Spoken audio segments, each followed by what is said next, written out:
मरकजी वजीर और बीजेपी के सीनियर लीडर जी किशन रेड्डी ने कहा कि यह दावा है कि टीआरएस एमएलएस को बीजेपी ने लालच दिया है। हुक्मरान टीआरएस का मनगढ़ंत है और इसे लोगों की तवज्जो टीआरएस की शिकस्त से हटाने की कोशिश के तौर पर देखा जाना चाहिए। किशन रेड्डी ने कहा कि टीआरएस ने मुनगोडू में अपनी नाकामी से लोगों का जहन हटाने के लिए ये ड्रामा रचा है।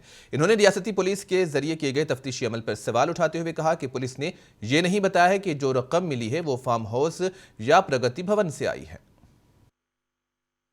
विश्वास उनको नहीं मिला है, इसीलिए भारतीय जनता पार्टी को बदनाम करने के लिए एक षड्यंत्र रचना करके एक 4 एमएलएस के साथ भारतीय जनता पार्टी बातचीत कर रहे। उनके लिए कोई स्वामी जी को उनका एक कोई फार्म हाउस में बुलाया, एक एमएलए को 100 करोड़ 400 करोड़ दे रहे। ऐसा कल एक सिनेमा का स्क्रीन प्ले, डायरेक्शन, प्रोडक्शन और एक्शन टीआरएस पार्टी मुख्यमंत्री केसीआर के नेतृत्व में हुआ है। उसमें पुलिस भी एक्ट किया है।